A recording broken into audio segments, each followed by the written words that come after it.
반갑습니다. 오늘도 주님을 사랑하는 마음으로 주님 전에 오신 여러분들과 가정에서 영상으로 예배를 드리시는 우리 모든 성도님들 가정 가운데 주님의 은혜와 평강 가져가시기를 주님의 이름으로 축원합니다. 경고 말씀드리겠습니다. 오늘은 사순절 국제주일로 예배를 드리겠습니다. 사순절 기간 동안 더욱더 주님의 고난을 묵상하며 기도하시는 저와 여러분 되시기를 부탁드립니다. 당회에 오늘 2부 예배 후에 모이도록 하겠습니다. 아동부 교사 모임 오늘 2부 예배 후에 모이도록 하겠습니다. 기독교 학교 정체성 수호를 위한 총회 헌법소원 탄원 서명에 동참해 주시기를 부탁드립니다.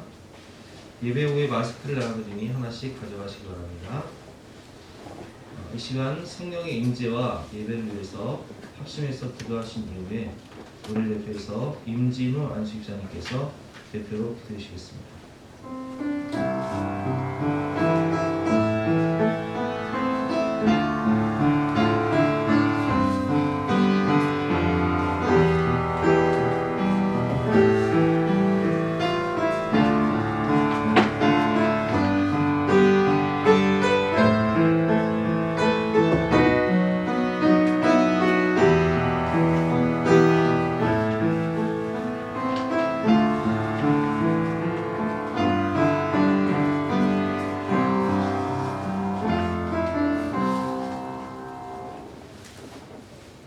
어둠에서 빛으로 사망에서 생명으로 주님의 강권적인 은혜와 사랑으로 우리를 주님의 백성 자녀로 삼아주신 아버지 하나님께 감사와 모든 영광을 올려드립니다. 세상이 좋아 빛 가운데로 다니길 두려워하여 어둠을 쫓으며 살아가던 죄와 버타며 살아가던 저희들을 주님의 십자가의 사랑 그 놀라운 사랑의 은혜로 인하여 저희들을 주님의 자녀로 안아주셨습니다. 찬바람이 부는 추운 겨울을 지난 것 같이 우리 인생 가운데 삭막하고 메말랐던 어둠의 시절을 지날 때 우리를 잊지 않으시고 버리지 않으시고 우리의 모든 것을 기억하시며 사랑으로 보듬어 주신 나의 주 나의 하나님, 모든 것이 주님의 은혜임을 고백합니다. 어리석음과 부족한 지혜로 죄가 무엇인지 어떤 길이 생명의 길인지조차 모르던 지난날 오직 주님만이 길이요 진리요 생명 되심을 깨닫게 하셨습니다. 말씀이 살아 역사한다는 것이 무엇인지, 말씀의 능력이 얼마나 크고 놀라운지를 성령님께서 우리 안에 임하심으로 깨닫던 그날의 충만함을 잊을 수가 없습니다. 시편에 주의 말씀의 맛이 내게 어찌 그리 단지요 내 입에 꿀보다 더하나이다 라는 다윗의 고백이 저와 우리 모든 성도들의 고백임을 주님 받아주시옵소서. 호나라는 전 세계를 공포와 두려움으로 몰아넣었던 위기의 상황 가운데에도 주님의 말씀을 사모하고 교회를 사모하며 모이기에 힘써왔던 우리 예수님교회 성도들을 축복하여 주시길 소망합니다. 이제 점차 단계적으로 일상의 회복이 시작되어 가고 있으며 지난 시간 아름다웠던 교제와 만남 그리고 나눔의 시간들이 다시 허락되어질 때 주님 그 시간들을 오직 기쁨이 넘치는 시간들로 축복하여 주시옵소서. 또한 오직 주님만이 영광 받으실 시간들로 채워지게 하여 주시옵소서. 아버지 하나님, 이 귀한 시간 주님께서 기름 부으신 사장 목사님을 통하여 주님의 말씀, 음성을 듣습니다. 우리가 죄와 사망 권세의 노예가 아닌 또한 세상 가운데에서도 진정한 자유를 누리길 원하시는 주님, 우리 각자 안에 애국과 같이 우리를 지배하려 하며 길들여지길 원하는 무엇인가가 있다면 이 시간 주님의 말씀을 통하여 그 속박과 묶임의 사슬을 끊어버릴 믿음과 힘을 허락하여 주시옵소서. 세상의 그 무엇도 어떠한 권세자도 온 우주를 다스리시고 창조하시고 과거와 현재와 미래를 주장하시는 하나님 아버지보다 더 나을 수 없음을 고백합니다. 날마다 새로운 힘, 더 큰 믿음, 또한 지체함 없는 믿음의 발걸음을 인도하시고 허락하여 주시옵소서.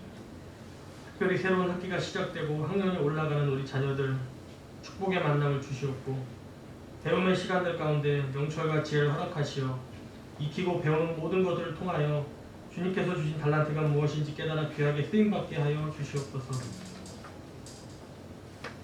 우리의 모든 기도에 응답하여 주시는 주님을 믿고 소망합니다. 모든 만물의 주권자 되시는 주님을 찬양하오며 참으로 거룩하고 거룩하신 사랑과 은혜가 충만하신 모든 능력과 권세를 가지신 우리 구주 예수 그리스도의 이름으로 기도드렸습니다. 아멘.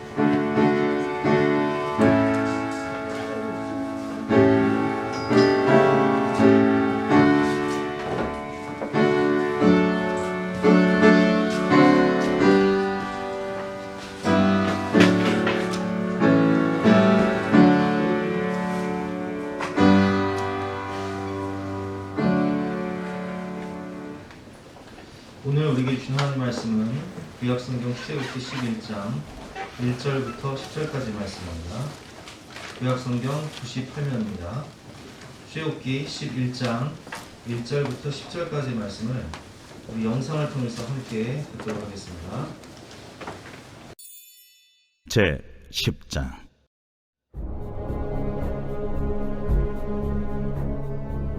여호와께서 모세에게 이르시되 바로에게로 들어가라. 내가 그의 마음과 그의 신하들의 마음을 완강하게 함은 나의 표징을 그들 중에 보이기 위함이며 내게 내가 애굽에서 행한 일들 곧 내가 그들 가운데서 행한 표징을 내 아들과 내 자손의 귀에 전하기 위함이라. 너희는 내가 여호와인 줄을 알리라. 모세와 아론이 바로에게 들어가서 그에게 이르되 히브리 사람의 하나님 여호와께서 말씀하시기를 네가 어느 때까지 내 앞에 겸비하지 아니하겠느냐. 내 백성을 보내라. 그들이 나를 섬길 것이라. 네가 만일 내 백성 보내기를 거절하면 내일 내가 메뚜기를 내 경내에 들어가게 하리니 메뚜기가 지면을 덮어서 사람이 땅을 볼 수 없을 것이라. 메뚜기가 내게 남은 그것 곧 우박을 면하고 남은 것을 먹으며 너희를 위하여 들에서 자라나는 모든 나무를 먹을 것이며 또 내 집들과 내 모든 신하의 집들과 모든 애굽 사람의 집들에 가득하리니 이는 내 아버지와 내 조상이 이 땅에 있었던 그날로부터 오늘까지 보지 못하였던 것이리라 하셨다. 하고 돌이켜 바로에게서 나오니 바로의 신하들이 그에게 말하되 어느 때까지 이 사람이 우리의 함정이 되리이까? 그 사람들을 보내어 그들의 하나님 여호와를 섬기게 하소서. 왕은 아직도 애굽이 망한 줄을 알지 못하시나이까? 하고 모세와 아론을 바로에게로 다시 데려오니 가서 너희의 하나님 여호와를 섬기라. 갈 자는 누구냐? 우리가 여호와 앞에 절기를 지킬 것인즉 우리가 남녀노소와 양과 소를 데리고 가겠나이다. 내가 너희와 너희의 어린아이들을 보내면 여호와가 너희와 함께 함과 같으니라. 보라, 그것이 너희에게는 나쁜 것이니라. 그렇게 하지 말고 너희 장정만 가서 여호와를 섬기라. 이것이 너희가 구하는 바니라. 이에 그들이 바로 앞에서 쫓겨나니라.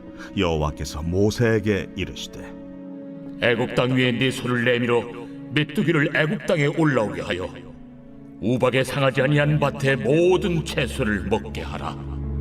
모세가 애굽 땅 위에 그 지팡이를 들매 여호와께서 동풍을 일으켜 온 낮과 온 밤에 불게 하시니 아침이 되매 동풍이 메뚜기를 부러뜨린지라. 메뚜기가 애굽 온 땅에 이르러 그 사방에 내림에 그 피해가 심하니 이런 메뚜기는 전에도 없었고 후에도 없을 것이라. 메뚜기가 온 땅을 덮어 땅이 어둡게 되었으며 메뚜기가 우박에 상하지 아니한 밭의 채소와 나무 열매를 다 먹었으므로 애굽 온 땅에서 나무나 밭의 채소나 푸른 것은 남지 아니하였더라. 바로가 모세와 아론을 급히 불러 이르되 내가 너희의 하나님 여호와와 너희에게 죄를 지었으니 바라건대 이번만 나의 죄를 용서하고 너희의 하나님 여호와께 구하여 이 죽음만은 내게서 떠나게 하라. 그가 바로에게서 나가서 여호와께 구하매 여호와께서 돌이켜 강렬한 서풍을 불게 하사 메뚜기를 홍해에 몰아넣으시니 애굽 온 땅에 메뚜기가 하나도 남지 아니하니라. 그러나 여호와께서 바로의 마음을 완악하게 하셨으므로 이스라엘 자손을 보내지 아니하였더라. 여호와께서 모세에게 이르시되 하늘을 향하여 내 손을 내밀어 애굽 땅 위에 흑암이 있게 하라. 곧 더듬을 만한 흑암이리라. 모세가 하늘을 향하여 손을 내밀매 캄캄한 흑암이 3일 동안 애굽 온 땅에 있어서 그동안은 사람들이 서로 볼 수 없으며 자기 처소에서 일어나는 자가 없으되 온 이스라엘 자손들이 거주하는 곳에는 빛이 있었더라. 바로가 모세를 불러서 이르되 너희는 가서 여호와를 섬기되 너희의 양과 소는 머물러 두고 너희 어린 것들은 너희와 함께 갈지니라. 왕이라도 우리 하나님 여호와께 드릴 제사와 번제물을 우리에게 주어야 하겠고 우리의 가축도 우리와 함께 가고 한 마리도 남길 수 없으니 이는 우리가 그 중에서 가져다가 우리 하나님 여호와를 섬길 것임이며 또 우리가 거기에 이르기까지는 어떤 것으로 여호와를 섬길는지 알지 못함이니이다. 하나 여호와께서 바로의 마음을 완악하게 하셨으므로 그들 보내기를 기뻐하지 아니하고 바로가 모세에게 이르되 너는 나를 떠나가고 스스로 삼가 다시 내 얼굴을 보지 말라. 내가 내 얼굴을 보는 날에는 죽으리라. 당신이 말씀하신 대로 내가 다시는 당신의 얼굴을 보지 아니하리이다.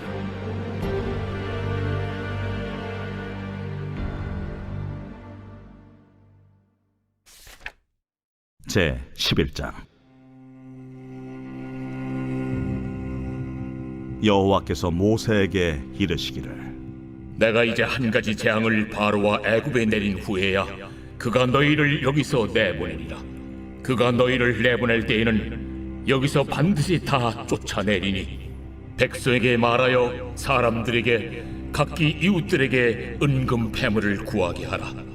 하시더니 여호와께서 그 백성으로 애굽 사람의 은혜를 받게 하셨고 또 그 사람 모세는 애굽 땅에 있는 바로의 신하와 백성의 눈에 아주 위대하게 보였더라.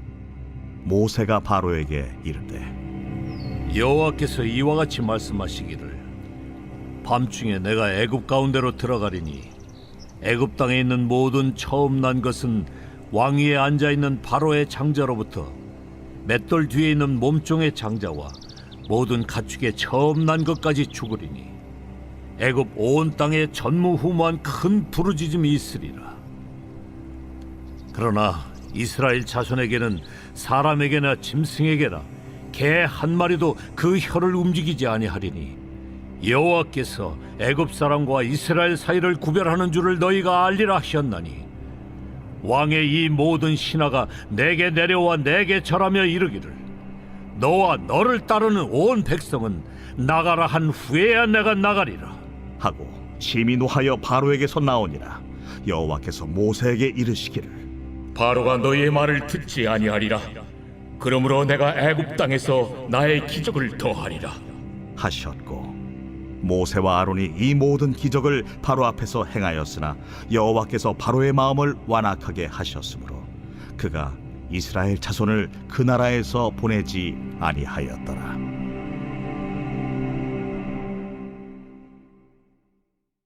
오늘 말씀의 제목은 그가 너희를 여기서 내보내리라 라는 제목으로 본 말씀을 의지해서 함께 은혜를 나누고 하겠습니다. 이제 하나님의 약속의 때가 되어 드디어 출애굽의 시간이 다가옵니다. 오늘 1절 말씀이죠. 여호와께서 모세에게 이르시기를 내가 이제 한 가지 재앙을 바로와 애굽에 내린 후에야 그가 너희를 여기서 내보내리라. 그가 너희를 내보낼 때에는 여기서 반드시 다 쫓아내리니 아멘이다. 이제 내가 한 가지 기적을 더 행한 후에 그가 너희를 내보낼 텐데 그가 너희를 내보낼 때에는 제발 나가달라고 사정을 하면서 너희를 쫓아낼 것이다. 이렇게 말씀하고 계십니다. 우리가 인생을 살면서 출애굽할 때가 있어요.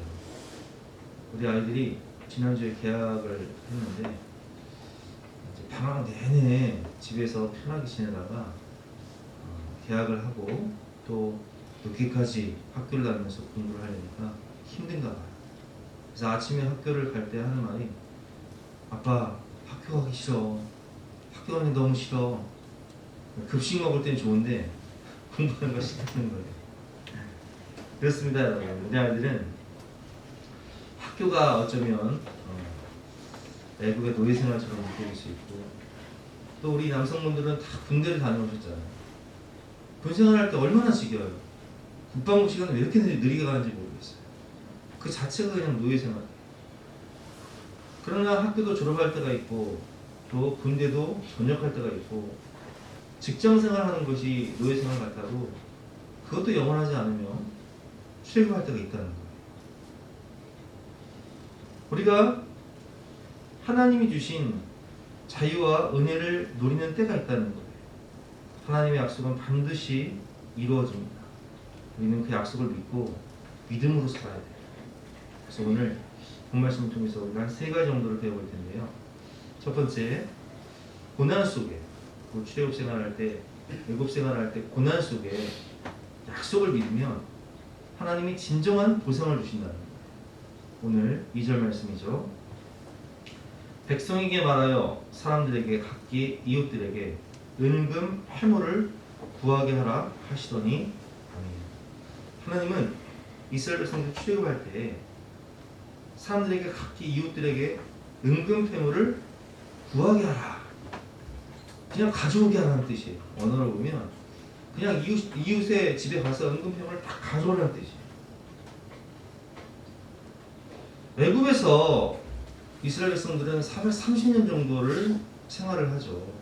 그런데 430년 동안 요셉 시대에는 대우를 받지만 그때는 이제 힉소스 왕족, 셈족이 정권을 잡았기 때문에 같은 셈족이었던 힉소스 왕족과 요셉의 공로를 인정하면서 애굽에서 편한 생활을 했지만 그 이후에는 대부분 노예 생활을 했다는 거예요.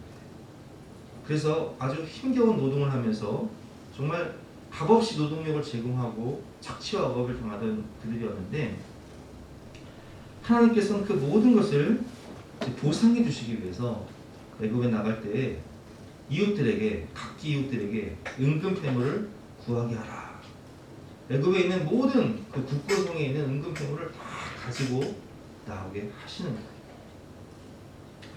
하나님께서는 이미 창세기 15장 13절에서 그것을 약속하셨습니다. 제가 읽어보겠습니다. 여호와께서 아브라함에게 이르시되 너는 반드시 알라. 내 자손이 이방에서 계기되어, 여기서 이방은 애굽을 말하죠. 애굽에서 계기되어 그들을 섬기겠고 그들은 400년 동안 내 자손을 괴롭히니 그들이 섬기는 나라를 내가 징벌할지며 그 후에 내 자손이 큰 재물을 이끌고 나오리라. 아멘. 하나님께서 그 애굽을 징벌하시고 이스라엘 백성들이 그 애굽에서 나올 때에 그 이스라엘 백성들이 큰 재물을 이끌고 나오게 될 것이다. 하나님께서 그 모든 노동의 대가, 수고의 대가를 다 보상해 주셔서 큰 재물을 이끌고 나오리라 약속하고 계십니다. 그리고 출애굽기 3장에 보면 또 나오죠. 3장 21절 말씀입니다. 내가 애굽 사람으로 이 백성에게 은혜를 입게 할지라 너희가 나갈 때 빈손으로 가지 아니하리니 여인들은 모두 그 이웃 사람과 및 자기 집에 거류하는 여인에게 은폐물과 금폐물과 의복을 구하여 너희의 자녀를 꾸미라. 너희는 애굽 사람의 물품을 취하리라. 아멘. 은금 모든 의복 폐물을 다 가지고 나오게 될 것이다. 하나님께서 약속을 하셨습니다.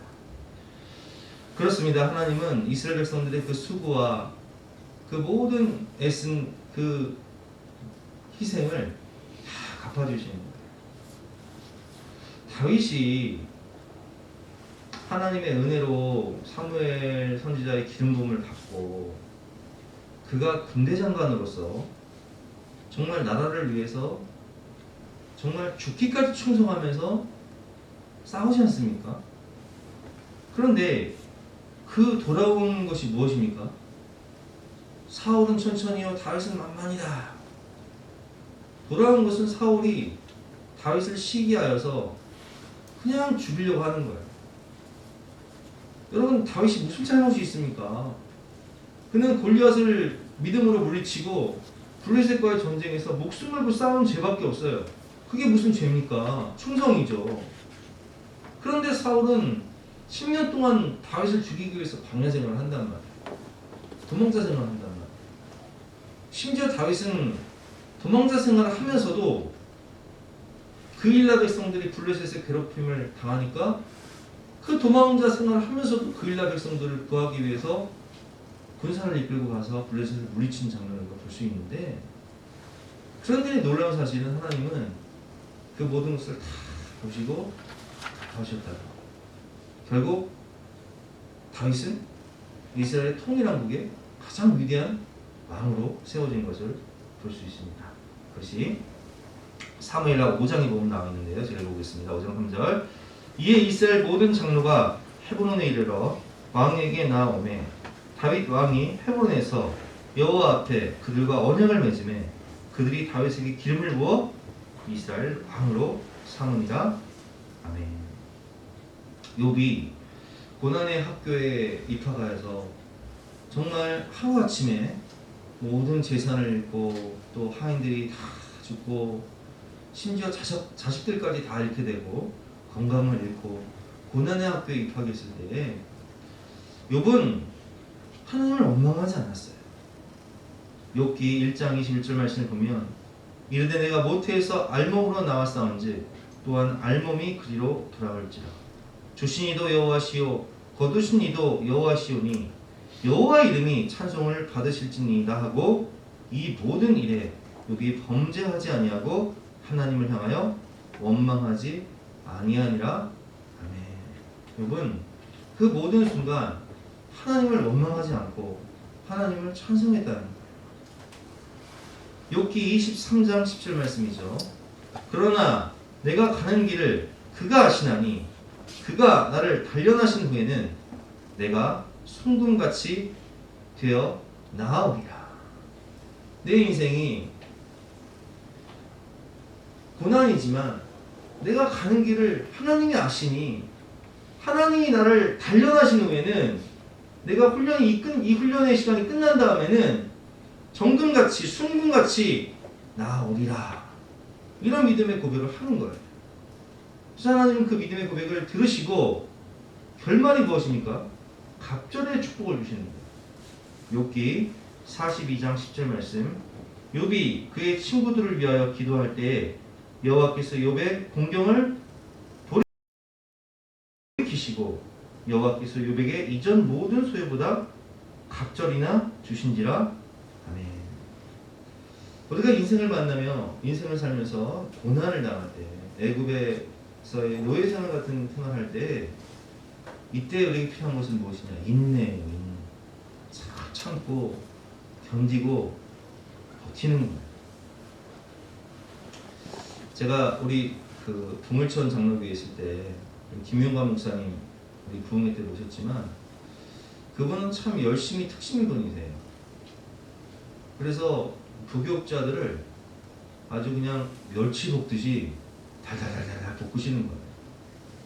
그래서 제가 그 동물천교회 딱 사역을 시작할 때 보통 이제 길면 한 1년 정도 계세요. 전임 사역자들 1년? 짧으면 3개월 있으면 나가버려요. 너무 막 멸치 볶듯이 달달 볶으시니까 열심히 특심이시라. 그 당시에 제가 사례를 100만원 받았어요.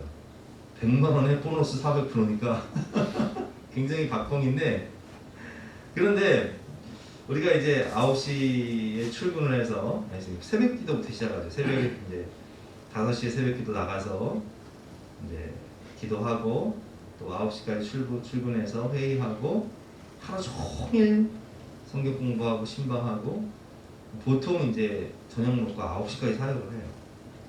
9시까지 성경 공부를 하고 있는 거예요. 그러면 이제 새생명 축제 같은 전도 기간 동안은 또 10시에 나오라고 그래요. 밤 10시. 밤 10시에 나오라고 해서 기도회를 또 시작해요. 교육자 기도회. 몇 시까지냐? 12시까지예요.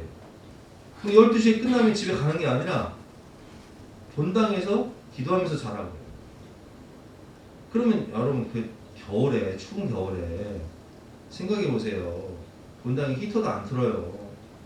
그러면 달달달달 떨면서 새벽기도 할 때까지 또 있는 거예요. 거의 밤을 새다시피 하는 거예요. 그리고 또 새벽기도 끝나면 또 신방 나가야 되고, 사람이 어떻게 살아요? 그래서 제가 그래서 응급실까지 갔다니까요. 심장이 무리가 와서 응급실까지 갔단 말이에요. 그러니까 1년을 못 있는 거예요. 버틸 수가 없는 거예요. 하지만 그 시간 하나님의 이제 약속을 붙잡고 믿음으로 순종하면서 잘 버티고 있을 때, 출애굽했을 때, 제가 개척을 했을 때 우리 김영관 목사님이 얼마나 많이 도와주셨는지 몰라요. 개척한다고 개척 파송 예배 드려주시고 헌금 걷어주시고, 또 3년 동안 한강교회에서 도와주시긴 하셨지만 월세가 부족해서 그 부족한 월세를 얼마냐 물으시면서 3년 동안 다 채워주시고. 여러분, 우리가 출애굽 생활을 할 때, 노예 생활을 할 때 힘들죠. 너무 고된 노동으로 참 눈물 날 때 있어요. 그러나 오늘 본문을 보면 하나님께서 출애굽할 때 어떻게 하세요? 은근폐물을 다 가지고 나가라. 그 고생한 노동의 대가를 다 갚아주시는 거예요. 우리 성도님들 중에도 남성 목장 간증을 들어보면 직장 생활할 때 너무 정말 너무 고생하셔서 몸이 다 망가지신 분들이 있어요. 직장 생활하면서 박봉에, 또 어떤 분은 뭐 한 170만 원 받고 얼마나 박봉에 힘들게 일을 하면서 회사 매출에 막 반을 다 채워버렸어. 그래도 뭐 월급 170만 원밖에 안 돼. 그러나 여러분, 하나님은요 그거 다 보시고 갚아주시더라고요. 그 훈련 연단의 시간으로 다 보시고, 오늘 욥기 23장 17절 말씀처럼 그러나 내가 가는 길을 그가 아시나니 그가 나를 단련하신 후에는 내가 순금같이 되어 나아오리라. 그 연단의 시간이 끝나면 하나님께서 반드시 축복으로 보상해 주시는 거예요. 그래서 저는 우리 학생들이나 우리 청년들에게 그런 이야기를 하고 싶어요. 여러분, 학교생활 공부하는 거 힘들죠. 노예생활 같아요. 그런데 학교생활 할 때 얼만큼 씨를 뿌리느냐에 따라서 거두는 거예요. 직장생활 할 때, 아니 생각해 보세요. 여러분들 같으면 월급 100만 원에 400% 받으면서 그렇게 밤낮으로 사역하시겠어요? 제가 돈 보고 일했다면 그렇게 하지 않았을 거예요. 왜냐면 저는 직장 생활할 때 94년도에 제가 400, 500을 벌던 사람이에요. 근데 2009년도에 8년도에 100만 원을 받으면서 그런 고생을 하겠습니까? 돈 보고 하면? 못하죠. 차라리 직장 생활하는 게 훨씬 낫죠. 그러나 사명이기 때문에 어떤 마음을 했냐면, 훈련, 이건 내가 받아야 할 훈련이다. 배워야 할 것이 있다. 배워야 할 것에 집중하면서 훈련이라 생각하고 열심히 하다 보면 그것이 내 것이 되는 거예요. 그것이 내 삶의, 내 인생의 자산이 되는 거예요. 내 목회의 자산이 되듯이 여러분 인생의 자양분이 되는 거예요. 사업할 때 능력이 되는 거예요. 창업할 때 지혜가 되는 거예요. 그래서 직장 생활하는 것이 노예 생활 같고 힘든 생활이고 정말 빨리 출애굽하고 싶지만 그 시간 동안 최선을 다하고 충성하다 보면 하나님께서 출애굽할 때 은근 폐물을 다 가지고 나오게 하시는 거예요. 고난 속에 약속 믿고 기다리면 반드시 하나님께서 보상을 해주시는 분이심을 믿으시기 바랍니다. 고난 속에 약속을 믿으면, 씨를 뿌리면 하나님은 반드시 기쁨으로 단을 거두게 하시는 거예요. 시편 126편 5절과 6절 말씀이죠. 눈물을 흘리며 씨를 뿌리는 자는 기쁨으로 거두리로다. 울며 씨를 뿌려 나가는 자는 반드시 기쁨으로 그 곡식단을 가지고 돌아오리라. 아멘. 우리 시간 함께 주신 말씀 생각하며 기도할 때, 하나님, 내가 내 삶이 지금 마치 애굽에서 노예 생활하는 것처럼 힘들어요. 학교 생활하는 것이, 직장 생활하는 것이, 가정 생활하는 것이 힘들지만, 그런 하나님께서는 반드시 눈물로 씨를 뿌린 자는 기쁨으로 단을 거두리라 말씀하셨사오니 나의 가는 길을 그가 하시나니 내가 다 훈련되어서 연단되어서 정금같이 나아올 수 있도록 하나님 보상해 주시고 축복하여 주시옵소서. 이렇게 기도할 시간을 갖겠습니다.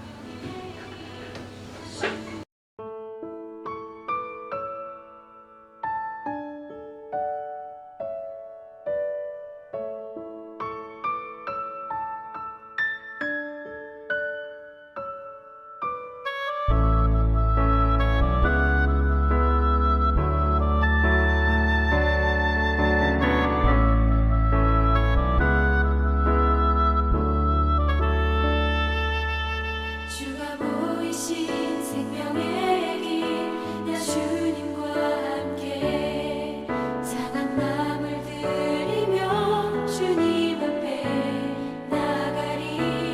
나의 의로움이 되신 주, 그 이름 예수, 나의 길이 되신 이름 예수. 나의 길 오직 그가 하시다니. 나를 단련하신 후에 내가 정금같이 나오리라. 주가 보이신 생명의 길, 난 주님과 함께 상한 마음을 들이며 주님 앞에 나가리. 나의 의로움이 되신 주, 그 이름 예수. 나의 길이 되신 이름 예수.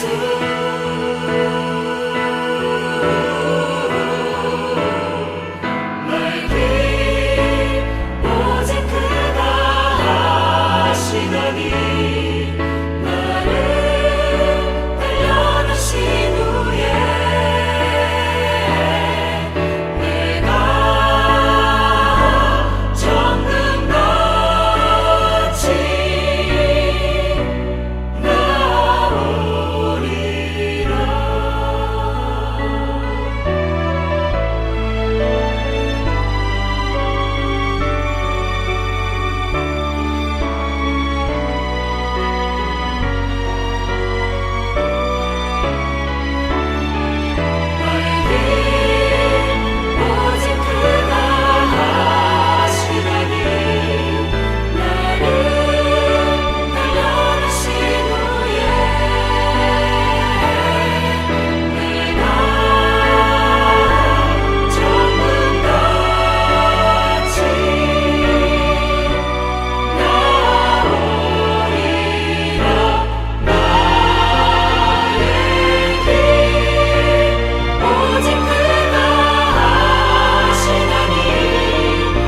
두 번째로 두 번째 주제인데요. 아주 위대하게 보였다. 3절 말씀이죠. 여호와께서 그 백성으로 애굽 사람의 은혜를 받게 하셨고 또 그 사람 모세는 애굽 땅에 있는 바로의 신하와 백성의 눈에 아주 위대하게 보였더라. 출애굽할 때 바로의 신하와 백성들의 눈에 모세가 아주 위대하게 보였더라. 여러분, 모세가 어떤 사람입니까? 위대한 사람이에요. 우리 출애굽기 초반에 배웠지만 모세의 주제가 뭐예요? 오 주여, 보낼 만한 자를 보내소서. 하나님, 저는 입이 뻣뻣하고 둔한 사람입니다. 이게 주제곡이었잖아요. 아주 지겹도록 들었죠. 찌질함의 대명사예요. 출애굽기 4장 13절 말씀, 모세가 이르되 오 주여 보낼 만한 자를 보내소서. 하나님 저 아시잖아요. 제 나이가 80이에요. 제 목동이라고 제 꼬라지를 보세요. 노숙자 같다니까요. 6장 12절 말씀, 모세가 여호와 앞에 아뢰어 이르되 이스라엘 자손도 내 말을 듣지 아니하였거든 바로가 어찌 들으리까? 나는 입이 둔한 자니. 하나님 보세요. 아니 이스라엘 성도도 내 말을 안 듣고 저렇게 원망불평하면서 너 때문에 우리가 지금 벽돌 만들 때 집도 못 받게 되었고 퇴근 시간 늦게 했다고 저렇게 지금 난리. 이스라엘 성도도 내 말 안 듣는데 바로가 그 애굽 대제국의 왕인 바로 신의 아들 같은 존재가 제 말을 듣겠습니까? 하나님 나는 입이 둔한 자입니다. 보낼 만한 자를 보내소서. 이게 모세의 모습 아니었습니까? 근데 오늘 본문 보세요. 오늘 본문을 보면 하나님께서 출애굽기 1장에 어떻게 약속하셨어요? 여호와께서 모세에게 이르시되 볼지어다 내가 너를 바로에게 신같이 되게 하리라. 네가 말할 필요 없다. 너희 대언자가 있지 않느냐? 예언자가 있지 않느냐? 아론을 통해서 말하고 너는 가만히 있어. 그리고 오늘 본 말씀을 보면 여호와께서 그 백성으로 애굽 사람의 은혜를 받게 하셨고 또 그 사람 모세는 애굽 땅에 있는 바로의 신하와 백성 눈에 아주 위대한 사람처럼 보였더라. 신처럼 느껴졌더라. 여러분 이런 영적 권위를 누가 주시는 거예요? 하나님이 주시는 거예요. 하나님이 나와 함께 하실 때 하나님이 주신 권위가 있다는 거예요. 기드온이요 어떤 사람이었습니까? 저는 기드온이요 우리 A형들 소심 A형들 잘 들으세요. 기드온은요 소심의 대명사였어요. 아마 기드온의 혈액형이 A형이 아닐까 생각합니다. 사사기 6장 11절 말씀, 여호와의 사자가 아비에셀 사람 요아스에게 속한 오브라에 이르러 상수리 나무 아래에 앉으니라. 마침 요아스의 아들 기드온이 미디안 사람에게 알리지 아니하여 밀을 포도주 틀에서 타작하더니. 아니 왜 밀을 포도주 틀에서 타작해요? 밀은 타작마당에서 언덕에서 타작해야 되잖아요. 바람이 날리면서. 그런데 너무 소심해서 안 뺏기려고 포도주 틀 보이지 않는 곳에서 지금 밀을 타작하고 있는 거예요. 그런데 10절 말씀을 보니까 이런 소심한 기드온에게 여호와의 사자가 이렇게 말씀하십니다. 여호와의 사자가 기드온에게 나타나 이르되 큰 용사여 여호와께서 너와 함께 계시도다. 와, 하나님 뭐라고 말씀하세요? 너는 큰 용사다. 왜 큰 용사냐? 하나님이 너와 함께 하시기 때문에 너는 큰 용사가 될 것이다. 이렇게 말씀하십니다. 기드온은 바알의 신상을 다 때려보실 때에도요 무서워서 낮에 못 때려보시고 밤에 때려보신 사람이에요. 소심의 대명사였어요. 그런데 하나님이 함께 하시니까 하나님이 기드온에게 군사를 모으라고 할 때 뭐 수만 명 와도요 하나님 말씀하세요. 야 이거 뭐 만 명 2만 명 안 된다. 10,000명 2만 명 가지고 12만 물리치면 니네들이 했다고 할 거 아니냐. 다 돌려보내고 물을 떠먹을 때 이렇게 떠먹는 사람, 뒤에 있고 용기 는 사람 300명 추려라. 300명 데리고 전쟁에 나가요. 적군은 12만 명인데. 와, 전쟁에 승리해서 패자명들이 수만 명이 쫓겨가는데 300명 데리고 추격을 해요. 이게 말이나 됩니까 여러분? 그런데 기드온은요 하나님이 함께 하시니까 얼마나 담대한지 몰라요. 이 용기, 이 담대함, 이 영적 권위 누가 주시는 거예요? 하나님이 함께 하시면, 성령의 권능이 임하면 하나님이 주시는 마음이에요. 여호수아는요 모세의 시종이었어요. 그 지금으로 말하면 비서예요. 모세가 어떤 사람입니까? 모세는 하나님과 대면하던 사람이었어요. 그런데 여호수아는 직업이 뭐예요? 모세의 비서였다니까요. 그러니까 여호수아 1장을 보면요 여호와의 종 모세가 죽은 후에 여호와께서 모세의 수종자, 모세의 시종이죠, 비서죠, 눈의 아들 여호수아에게 말씀하여 이르시되 내 종 모세가 죽었으니 이제 너는 이 모든 백성과 더불어 일어나 이 요단을 건너 내가 그들 곧 이스라엘 자손에게 주는 그 땅으로 가라. 이 여호수아에게 하나님 뭐라고 말씀하시냐? 가나안 땅 정복하라는 거예요. 아니 그 위대한 모세의 말도 안 듣고 백성들이 원망불평하면서 광야에서 다 죽었는데 이 시종이 무슨 비서가 무슨 권위가 있다고 이스라엘 백성들을 다 이끌고 전쟁의 수장으로서 대장으로서 저 가나안 땅을 점령하라는 거예요.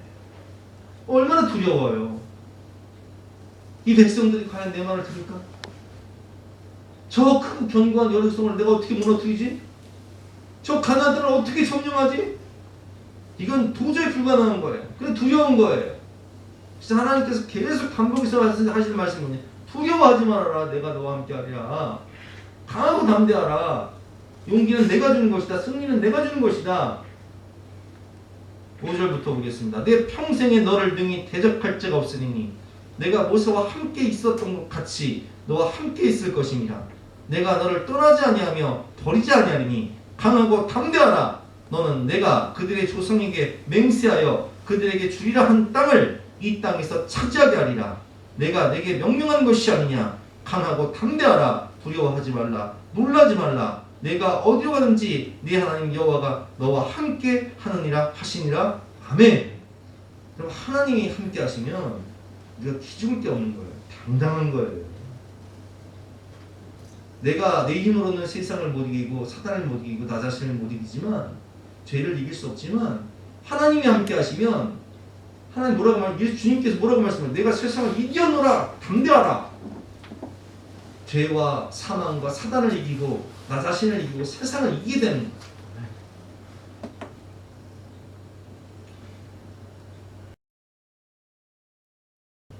역사상 가장 위대한 복음 전도였던 모디는요, 초등학교도 제대로 못 나온 사람이에요. 그는 구두 수선공이었어요. 외삼촌 밑에서 구두 수선공이었다. 그런데 주일학교 교사로서 사역을 시작해서 10명도 안 되는 주일학교 교사로 시작해서 아이들 가르치면서 아이들을 막 전도하면서 사역자로 부름받았는데, 무디가 설교하고 전도하면서 평생을 전도한 사람이 몇 명인지 아세요? 100만 명이 넘어요. 사람들이 볼 때는 저 사람 학벌도 없는데 초등학교밖에 안 나왔는데, 그래서 무디는요 설교할 때 문법이 잘 안 됐다고요. 근데 그에게 무엇이 있었냐? 성령의 권능이 있었어요. 하나님의 말씀을 액면 그대로 믿고 100% 순종하는 믿음이 있었다고요.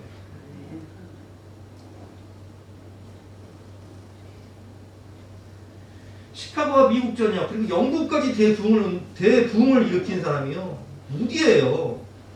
그럼 무디가 목사님이었냐? 아니면 목사가 아니었어요. 집사예요, 집사. 집사님이었다고. 근데 성령의 권능을 받으니까 가장 위대한 전도자가 되는 거예요. 모세가 처음은 사람들이 볼 때 노숙자 같죠. 아주 80 먹은 노인이 지팡이나 들고 와가지고 노숙자 같은 사람이 내 백성을 보내라! 바로가 볼 때 기가 막혀요. 그런데 하나님 뭐라고 말씀하시죠? 내가 너를 바로에게 신부같이 되게 하리. 이스라엘이 출애굽할 때 애굽에 있는 모든 백성들이 모세를 보면서 아주 위대하게 보였더라. 여러분, 하나님이 함께 하시면, 위대하신 하나님이 함께 하시기 때문에 여러분은 위대한 존재가 되는 거예요. 하나님이 권능의 오른손을 붙잡아 주셔서 영적 권위를 주시니까 사람들 눈에 아주 위대하게 보였더라. 이게 되는 거예요. 우리 대도 형님 보세요. 우리 대도 형님은 얼마나 초라한 인생이었는지 여러분 아시겠지만, 예수님 십자가에 못 박혀 죽으실 때 구차하게 살기 위해서 소녀가 너도 갈릴리 사람 아니야? 너 예수님 제자지? 무슨 소리냐? 나는 그를 알지 못한다. 저주하고 맹세했어요. 나는 그를 알지 못한다. 저주하고 맹세했다고 예수님을. 야, 여러분 베드로가 예수님께 무슨 고백을 했습니까? 다 벌을지라도 나는 주님 버리지 않겠어. 내가 죽을지언정 써라 베드로가. 그런데 닭이 울기 전에 예수님 뭐라고 했어요? 네가 닭이 울기 전에 3번 다 불의하리라. 이렇게 소심한 사람이었다고요. 죽기가 무서워 일평생 종로로 타는 사람이었다고요. 그런데 그가 회개하고 부활하신 예수 만나 성령을 받아서 어떤 사람이 됩니까? 베드로가 설교하면 하루에 3,000명씩, 하루에 5,000명씩 회개하고 돌아오는 거예요. 베드로의 그 영적 권위는 대단해서 베드로가 지나갈 때 심지어 사람들이 그림자에 덮이기만 해도요, 귀신이 떠나가고 질병이 나는 거예요. 이런 영적 권위를 누가 주신 거예요? 하나님이 주신 거죠. 사람이 할 수 없는 그것을 하나님은 하시나니 사람으로는 할 수 없을 때 하나님으로 다 하시는 거예요. 그래서 우리 믿음의 사람들은 당당해야 되는 거예요. 왜? 내 백이 누구예요? 전능하신 하나님, 만왕의 왕, 만주의 주가 되시고 역사의 주관자가 되시고 우주를 통치하시고 다스리시는 만왕의 왕이신 하나님이 내 아버지시니까 당당해야 되는 거예요. 하나님이 함께 하시면 아주 위대한 사람이 됩니다. 내 시작은 미약하지만 후에는 창대함을 주시는 거예요. 그 하나님을 바라보며 믿음으로 은혜를 구하셔서 베드로처럼 모세처럼 사람들 눈에 아주 위대하게 보이는 저와 여러분 되시기를 주님의 이름으로 축원합니다. 세 번째는요, 심판 중에 구별하시는 하나님이세요. 4절부터 보겠습니다. 모세가 바로에게 이르되 여호와께서 이와 같이 말씀하시기를 밤중에 내가 애굽 가운데로 들어가리니 애굽 땅에 있는 모든 처음 난 것은 왕 위에 앉아있는 바로의 장자로부터 맷돌 뒤에 있는 몸종의 장자, 여기서 맷돌 뒤에 있는 몸종의 장자는 우리가 이제 삼손 같은 경우가 두 눈 뽑혀서 맷돌 돌리지 않습니까? 가장 비천한 신분을 얘기하는. 그러니까 애굽에 있는 사람들은 바로 가장 높은 사람의 장자, 처음 난 그 장자도 죽을 것이요, 그리고 몸종의 장자와 모든 가축의 처음 난 것까지 죽으리라. 다 죽게 된다는 얘기예요. 애굽의 하나님을 대적하며 애굽 땅에 있는 모든 사람들의 처음 난 것은, 그러니까 아들이든 딸이든 다 죽는 거라는 것이죠. 처음 난 것. 첫째가 딸이면 딸이 죽고, 첫째가 아들이면 아들이 죽고, 온 땅에 전무후무한 큰 부르짖음이 있으리라. 왜 애굽에 처음 난 것을 하나님이 다 죽이실까요? 이 부분을 우리가 생각해 봐야 돼요. 여러분, 바로가 어떤 명령을 했었냐면, 우리 출애굽기 1장을 보면 이스라엘 백성들에게, 산파에게 이렇게 명령하죠. 이스라엘 백성들이 아들을 낳으면 어떻게 해라? 죽여라. 근데 시브라 부하가 그 말에 순종을 해요, 안 해요? 안 하죠. 왜? 바로보다 하나님을 더 두렵기 때문에. 그러니까 바로가 두 번째 조치가 뭐예요? 아들을 낳으면 나일강에 던져 죽여라. 이야, 그럼 생각해 보세요. 이스라엘 백성들은요, 아들 낳는 순간 그 집안은요 초상집 되는 거예요. 무슨 죄가 있다고 그 핏덩이를. 온 집집마다 하나님이 생육하고 번성하고 막 자녀를 주시는데 아들 낳으면 다 나일강에 죽여야 돼. 이런 슬픔이 어디 있습니까? 하나님은 그 이스라엘 백성들이 나일 강가에서 가슴을 찢고 눈물 흘리며 기도할 때 그 모든 거 다 보셨어요. 바로의 이 잔남을 다 보시고 뭐라고 말씀하시냐? 내가 갚아줄 테니까 가만히 있어라. 내가 갚아주리라. 그리고 원수를 보복해 주시는 거예요. 이스라엘 백성들의 그 피눈물 나는 그 아픔을 하나님이 갚아주시는 거라고요. 하나님은 행한 대로 갚아주시는 분이십니다. 우리가 원통한 일을 당할 때, 억울한 일을 당할 때, 눈물로 기도할 때 하나님 다 보고 계세요. 그리고 약속해 주세요. 내가 갚아주리라. 원수 갚는 것은 내게 있으니 너는 가만히 있어라. 그리고 복수해 주시는 거예요. 또한 심판 가운데 하나님은 하나님의 백성들을 구별하십니다. 애굽에 있는 모든 첫 것은 다 죽지만 7절 말씀에 보니까 그러나 이스라엘 자손에게는 사람에게나 짐승에게나 개 한 마리도 그 혀를 움직이지 아니하리니 여호와께서 애굽 사람과 이스라엘 사이를 구별하는 줄을 너희가 알리라 하셨나니 왕이 이 모든 신하가 내게 내려와 내게 절하며 이르기를 너와 너를 따르는 온 백성은 나가라 한 후에야 내가 나가리라 하고 심히 노하여 바로에게서 나오리라. 아멘. 그런데 하나님께서는 고센 땅을 구별하시죠. 그래서 6월절 어린 양을 잡아 흠없는 1년 된 어린 양을 잡아 그 피를 인방과 문설주에 바르고 그 어린 양을 먹은 그 이스라엘 백성 가정에는 이 사망 권세가 패스오버, 죽음이 넘어가는 것, 6월 되는 것. 하나님 구별하신다는 것, 구원하신다는 것. 인간의 완악함, 죄로 인해서 모든 사람이 죄를 범하였음에 다 죽을 수밖에 없는 존재가 되었습니다. 히브리서 9장 27절 말씀처럼 한 번 죽는 것은 사람에게 정해진 것이요 그 후에는 심판이 있으리니 인간의 죄로 인한 죽음과 심판은 우리가 피할 수가 없어요. 그러나 하나님은 하나님의 백성들을 구별하십니다. 이 심판 중에서 구별하신다는 거예요. 그러면 그 구별의 기준이 뭐냐? 심판의 자리에서 구별의 기준은 하나님의 어린 양이신 예수 그리스도. 요한복음 3장 16절 18절 말씀이죠. 하나님이 세상을 이처럼 사랑하사 독생자를 주셨으니 이는 그를 믿는 자마다 멸망하지 않고 영생을 얻게 하려 하십니다.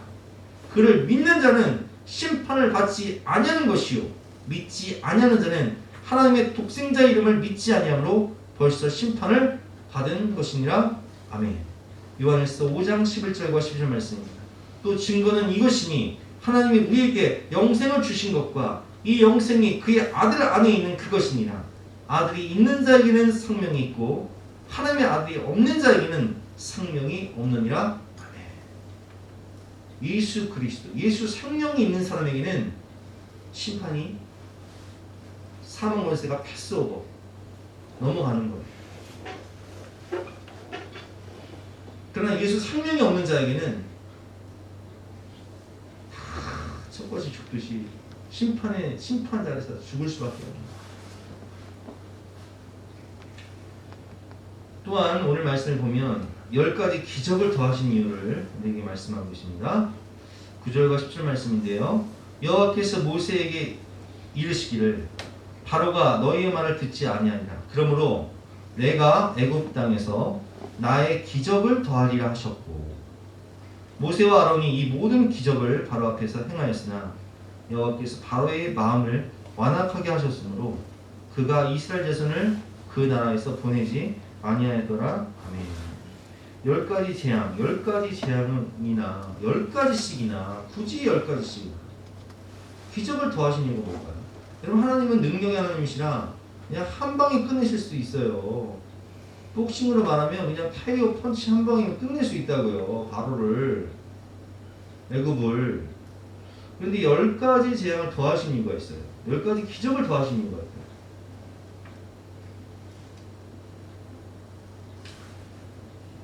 우리가 지금 러시아와 우크라이나 전쟁을 보면서는 뭘 느끼세요? 그 수많은 민간인이 지금 폭격을 받아 사망하고 있고 어린아이들이 죽고 있고 젊은 군인들이 아무것도 모르고 전쟁터로 몰려간 젊은 군인들이 죽고 있어요. 오늘도 많이 죽을 거예요. 그리고 우리가 울진, 삼척, 산불 보셨죠? 오늘은 꺼져야 될 텐데 아니 그 동해 같은 경우는 정신 나간 사람이 분노를 이기지 못해서 불을 질러가지고 그렇게 많은 사람들이 집을 잃고 울진 같은 경우도 보니까 담배 뿌리더라고요. 차 지나가면서 담배불 던진 게 아주 그냥 온 울진 일대를 다 덮어가지고, 우리 그 남원영 원사님 고향이 울진인데요. 고향집 다 타고 그랬대요. 친척들이 얼마나 지금 비통 가운데 있는지 모른다고 말씀하시더라고요.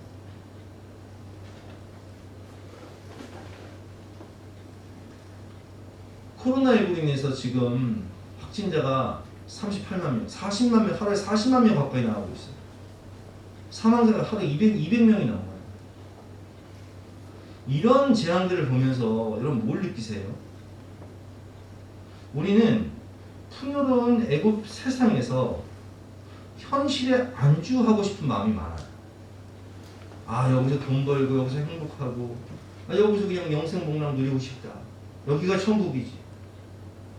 이렇게 현실에 안주하던 하나님의 백성들이 애굽의 10가지 재앙을 보면서, 야, 이 애굽은 내가 살 곳이 못 되는구나.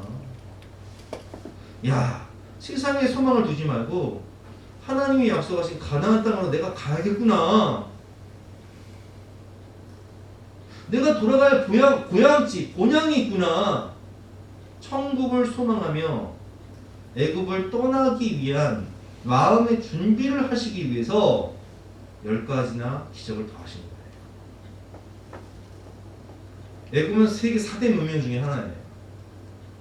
나일강의 비옥한 땅, 풍성한 물, 세상 부족한 것이 없는 나라죠. 그 애굽 세상에서 안주하지 않고, 세상에 소망을 두지 않고, 애굽에 소망을 두지 않고 본향의 소망을 두며 가나안 땅을 향해 나아갈 수 있도록 촛불을 내딛기 위해서, 하나님의 애굽에 정되게 하시기 위해서 10가지나 기적을 더하신 겁니다.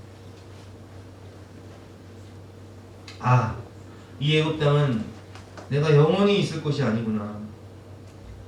하나님이 약속하신 저 가나안 땅, 약속의 땅, 본향을 소망하며 믿음으로 살아야겠구나. 이것이 오늘 우리가 이 말씀을 통해서 깨달아야 할 진리예요. 내 비록 두 발은 땅을 딛고 살지만 나의 마음과 눈은 항상 하늘을 소망하며 본향을 소망하며 살아가는 것. 여러분, 이 세상은 막연한 것이 아닙니다. 나그네 인생이고요. 이 세상은 너무나 불완전한 것이죠. 오늘도 전쟁과 산불과 지진과 화산 폭발과 뭔가 질병과 사건 사고가 난무하는 곳이에요. 우리는 그런 것들을 경험하면서 많은 아픔들을 체험하면서, 제가 얼마 전에도 장례식을 갔다 왔지만 장례식을 갔다 올 때마다 느끼는 것은, 우리는 본향을 소망하는 사람들이지 이 땅에서는 눈물과 애국과 슬픔 뿐인 거예요. 사람은 태어나는 순간 죽음을 향해 달려가는 존재일 겁니다. 오늘 결론입니다. 인생을 살면서 출애굽, 탈출, 해방, 자유를 받을 때가 있습니다. 그때를 위해서 내 지금의 시간이, 내 학교 다니는 시간, 또 직장 생활, 내 지금의 시간이 고난의 연속일지라도 그 고난 속에서 하나님이 주신 약속을 믿으며 진정한 보상을 주시는 하나님을 바라보면서 최선을 다하되 눈물로 씨를 뿌리고, 그리고 때가 되어 반드시 기쁨으로 단을 거두시는 저와 여러분 되시기를 주님의 이름으로 축원합니다. 두 번째로, 넌 나를 보면 모세와 같이 초라하고 기도원처럼 소심할지라도 미약하지만 하나님이 나와 함께 하시면 내 인생은 위대해지는 거예요. 다윗처럼, 무디처럼, 베드로처럼 위대해지는 거예요. 그래서 위대하신 하나님을 바라보세요. 마지막으로, 하나님은 모든 것을 보시고 다 갚아주십니다. 내 눈물도 내 기도도 다 들으시고 내 원통함도 다 아세요. 하나님을 구별하세요. 심판 중에 구별하세요. 그 기준은 뭐라고 그랬죠? 예수 그리스도. 그러므로 예수님을 잘 믿고 천국을 소망하며 본향을 소망하며 구별된 삶을 살아가시는 저와 여러분 되시기를 주님의 이름으로 축원합니다. 오늘 주신 말씀 붙잡고 간절한 마음으로 기도하는 시간 갖도록 하겠습니다.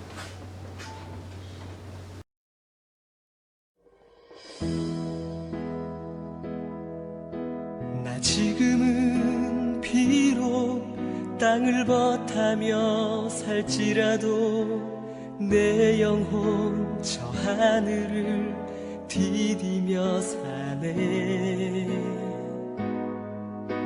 내 주님 계신 눈물 없는 곳 저 하늘에 숨겨둔 내 소망이 있네. 보고픈 얼굴들 그리운 이름들 많이 생각나.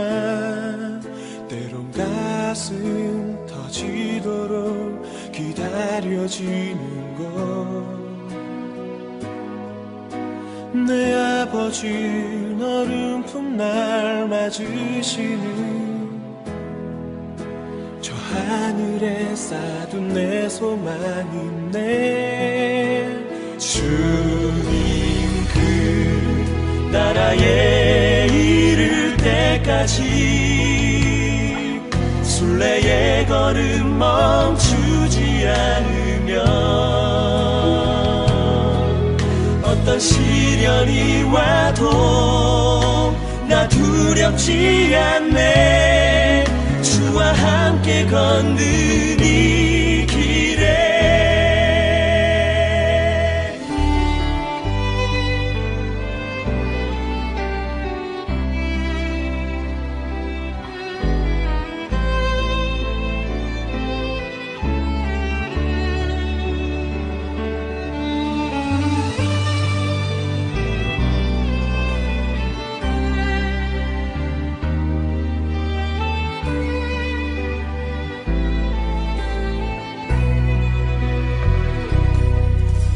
나 지금은 비록 땅을 버타며 살지라도 내 영혼 저 하늘을 디디며 사네.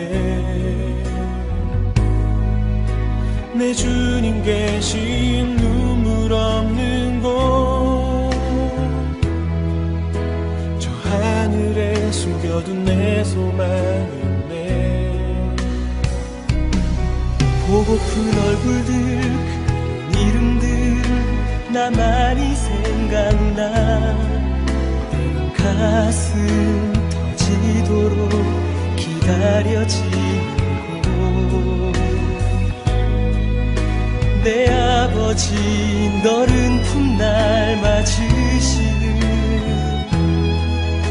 저 하늘에 쌓은 내 소망이네.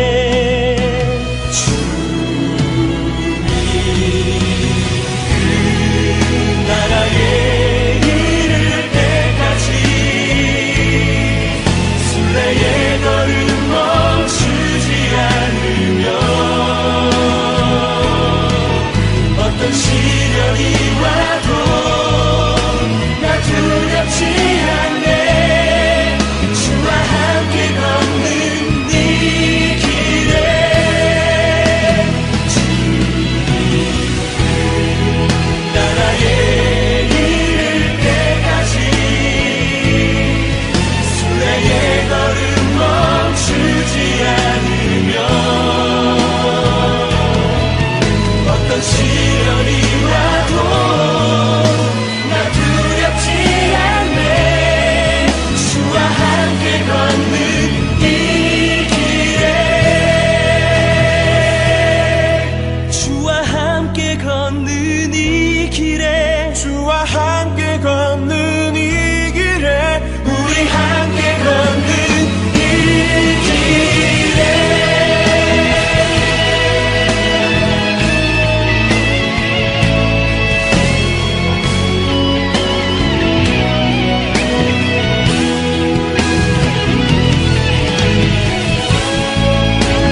믿음으로 최선을 다하며 살아갈 때 하나님께서 풍성한 보상을 허락하여 주시옵소서.